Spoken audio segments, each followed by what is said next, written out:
بسم اللہ الرحمن الرحیم۔ السلام علیکم ورحمۃ اللہ وبرکاتہ۔ ہم اس سے پہلے والی ویڈیو میں بیان کر رہے تھے کہ حضرت خالد بن ولید رضی اللہ تعالی عنہ نے حضرت ضرار بن ازور کی رہائی کے لیے 100 مجاہدین کا ایک گروہ بھیجا۔ یہ گروہ سلمینہ نامی مقام پر پہنچا تو حضرت رافع نے وہاں کے میدان میں ادھر ادھر دیکھا، گھوڑوں کے قدموں کے نشان دیکھے، لیکن ان کو کہیں بھی گھوڑوں کے نشان نظر نہ آئے۔ لہٰذا انہوں نے کہا کہ اے گروہ مسلمین، بشارت ہو کہ رومی قافلہ اب تک یہاں نہیں پہنچا، امید ہے کہ وہ عنقریب آ پہنچے گا۔ حضرت رافع نے تمام مجاہدوں کو وادی حیات کے مقام پر ایک کمین گاہ میں چھپا دیا اور رومی قافلہ کی آمد کی انتظار کرنے لگے۔ تھوڑی دیر بعد ایک غبار ظاہر ہوا اور ایک قافلہ نظر آیا۔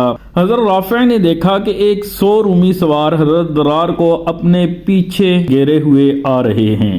جیسے ہی وہ قافلہ قریب آیا، سب سے پہلے حضرت خولہ نے کمین گاہ سے نکل کر تکبیر کہہ کر حملہ کیا اور اس کے بعد حضرت رافع اور مجاہدوں نے بآواز بلند تکبیر کہتے ہوئے حملہ کیا۔ یہ حملہ کیا تھا کہ ایک چٹکی بجانے کا معاملہ تھا۔ 100 رومی سپاہیوں کے مقابلے میں 100 مجاہد تھے۔ ایک گھڑی میں تمام رومی مرے ہوئے زمین پر لیٹے پڑے تھے۔ تمام مجاہدوں نے اور خصوصاً حضرت خولہ نے حضرت ضرار کو سلام و مرحبا کہا۔ مجاہدین مال غنیمت ایک جگہ جمع کر رہے تھے کہ اچانک کچھ رومی سوار بیت اللہ کی جانب سے بھاگتے ہوئے آ رہے تھے۔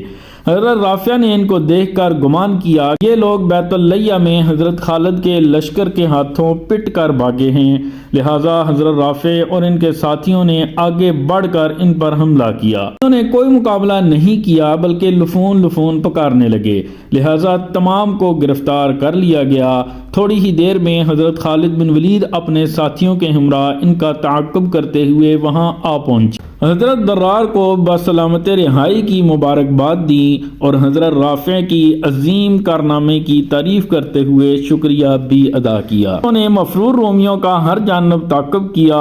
وردان کہاں پوشیدہ ہو گیا وہ کسی کو پتہ نہ چلا۔ حضرت خالد نے اس کو بہت تلاش کیا تاکہ اس کو قتل کر دیں، لیکن وہ ہاتھ نہ آیا۔ کچھ رومی سوار وادی حیات کے راستے بھاگے، شاید ان میں وردان ہے، یہ گمان کر کے حضرت خالد نے ان کا تعاقب کیا تھا اور یہاں آ پہنچے۔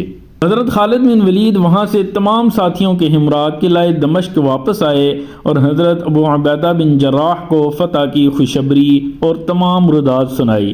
اسلامی لشکر میں خوشی کی لہر دوڑ گئی اور سب نے قلعہ دمشق کی فتح کا پختہ یقین کیا۔ حضرت عباد بن سعید حضرت خالد کے پاس آئے اور اطلاع دی کہ رومیوں کا 90,000 کا لشکر بمقام اجنادین جمع ہوا ہے۔ حضرت خالد نے حضرت ابو عبیدہ سے مشورہ کیا تو انہوں نے فرمایا کہ ہمارا لشکر ملک شام میں متفرق مقامات پر منتشر، تمام کو خط لکھ دو کہ وہ ہم سے اجنادین میں آ۔ لہٰذا ہرکل نے اس کو خط لکھا اور خوب ڈانٹ ڈپٹ کی۔ اب تجھ کو ایک موقع اور دیتا ہوں۔ ہرکل کا خط ملتے ہی وردان فوراً اجنادین پہنچ گیا اور رومی لشکر کی سرداری سنبھال لی۔ اس سے آگے جنگ کی کیا صورتحال رہی، یہ ساری صورتحال ہم انشاءاللہ آپ کو نیکسٹ ویڈیو میں بتائیں گے۔ دعاؤں میں ہمیں یاد رکھیے گا۔ اجازت دیجیے، اللہ حافظ۔